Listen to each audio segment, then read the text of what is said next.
Well, I'm in the usual spot in the workshop. It's about 10:30 at night, about 5 hours after I started the initial pour of the river table. Um, I, I'm still battling leaks. They're not major leaks, but with anything that holds water, small little leak can sink the whole ship. You know. Hopefully, it's not going to go all Titanic on me and be out on the floor in the morning. Um, I'm not sure what to do. I've done everything that I can think of. Everything that's been advised in the videos online. I've taped the thing up uh, as much as I possibly can. It's not leaking on the one long side anymore, but liquid finds the lowest point, so it's finding the lowest point. Uh, it's the epoxy is it's finding a hole somewhere in the mold, and it's actually leaking out under the tape. So apparently, I haven't got the tape completely in the corners. I guess where the because you have your melamine boards here, and then your other board is here. So you have basically like a wall reservoir. So I've got a little bit of an air bubble there where the two meet, and the epoxy is finding its way through that little channel, that little air bubble channel. So I don't know. Uh, I've got it. I've got it jacked up on one end. Um, Here, I'll show you. So as you can see right there behind the shop towels, I have a piece of MDF board. It's jacking it up to try to make it as level as possible, because apparently my floor slopes, my garage floor slopes. It's either that or it's sloping in the middle, because as you can see, my table is basically up on sawhorses. I built this tabletop myself, basically because I didn't have $300 to drop on a table from Amazon, that would work for this. It cost me about $50 in materials, and the sawhorses were about $40 each, so for about half of the price, I was able to build my own table, which is going to be my routing table when I put the slab down there and route the top of it, to make the slab flat. So I'm not exactly sure how to proceed from this point.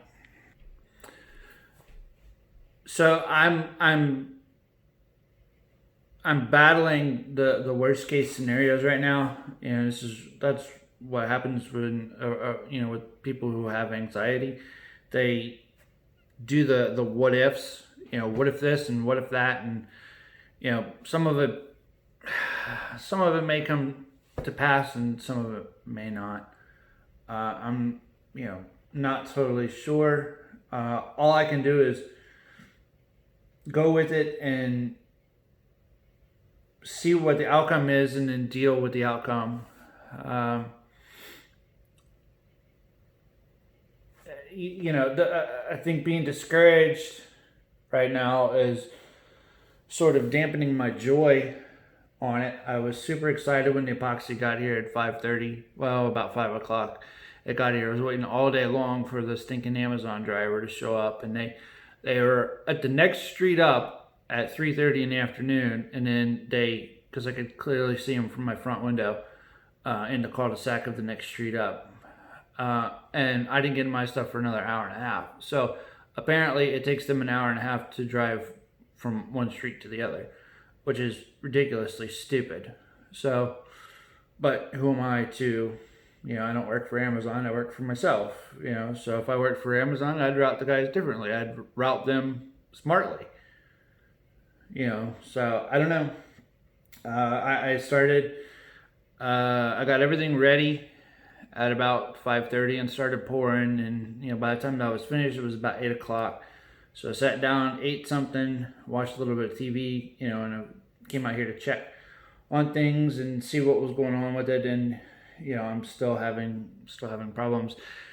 To top it all off, I poured about 11 ounces too much epoxy, so I wasted 11 ounces of epoxy, and I don't know what to do with it. I got it in a bucket, and I got a stir stick in it, so it's going to be a giant.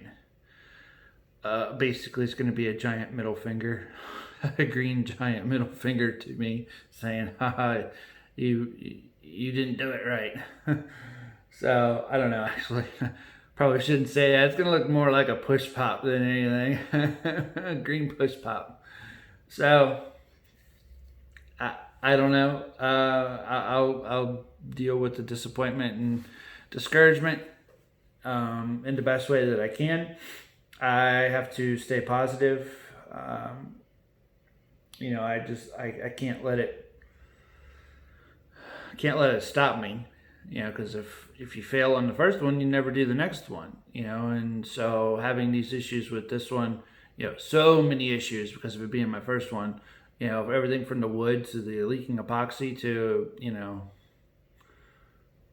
you name it, I've had the problem with it. So maybe this is my bad one. I'm getting the bad one out of the way first.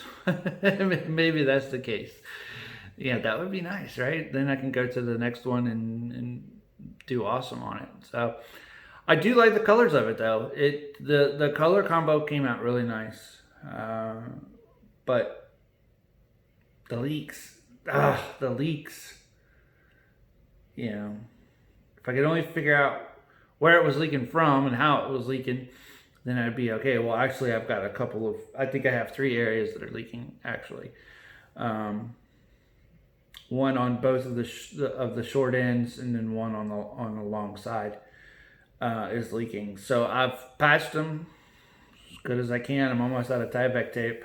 I've used almost a whole roll of Tyvek tape, in making the mold, covering the mold, and taping my spacers that I needed because I have the metal bars across there, holding it down so that it doesn't float, as they say.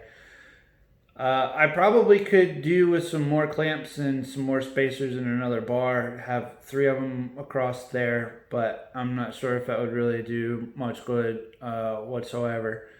I do know that I'm probably going to change the way that I do the mold the next time. I don't think I'm going to use the MDF board. I really think that was the culprit on this one. I'm probably going to get a small piece of plywood and just rip a piece of plywood down. I have a table saw, I have a circular saw, I have a miter saw, so I can do anything that I need to do, be able to get any type of dimension on the wood that I need, and do it that way. I'll probably do an 1.5 inch slab next time. I don't think I'll do a 2-inch. I think it's gonna. I actually think this table is gonna be heavy when it's all said and done.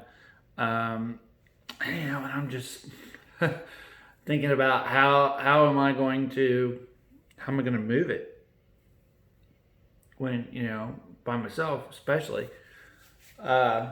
So I guess I have to use the BFI method, the brute force and ignorance. We'll see. I don't know how much it's gonna weigh. I don't have a way to weigh it either. So that's another unknown. So we'll see how it goes. If something catastrophic happens overnight, I'll make a video in the morning, and we'll see. I'll probably keep an eye on it, up through the wee hours. And so, anyways, that's all I got for now. Be safe.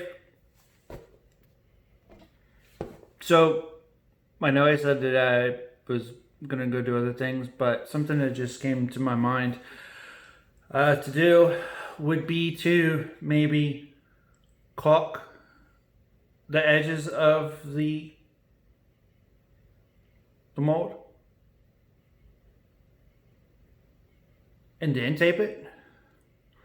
So I could basically put a piece of painter's tape down on the melamine board, on each piece of the melamine board, and make a small little channel, and then, you know, maybe just get some inexpensive caulk. You know, caulk is like what, $4 or $5 a tube maybe, depending on what kind you get, and caulk it, and then pull the tape, and then pull the painter's tape, and then Tyvek tape it over top of that caulk. And then that way I shouldn't have any leaks whatsoever. If I caulk, so there'll be 4 sides, and then I would basically be caulking the outside of the mold. So I would have a bead on each of the 4 sides, and then where the 2 shorter sides meet the longer side, there, you know, to be 2 beads of caulk up the height of that of that piece, you know, each of the 2 pieces there. So there would be, you know, 4 more. So a total of 8 different joints that would caulk. And I think that might eliminate a good chunk of the issues. Along with, you know, like I mentioned before, not using the MDF board. I think the MDF board was a detriment to me this time around. You know, it was cheaper than a piece of plywood, but you know, I think it was like, I think I got 2 or 3 pieces, so, you know, $13 compared to sheet of plywood, which is, you know, about $25. Lesson learned, hopefully. So we'll try that next time. We'll try to put a bead of caulk down and see what that does, if anything. Probably just get some clear caulk or some white caulk maybe. It's too bad they don't make like black caulk or red caulk or whatever. Then you could see see where you missed a spot. So we'll see. Till then, I'll deal with it. So I am gonna sign off for now. I think I'm gonna go kick back, enjoy a little bit of white wine, and just chill. So stay safe. We'll see you on the flip side.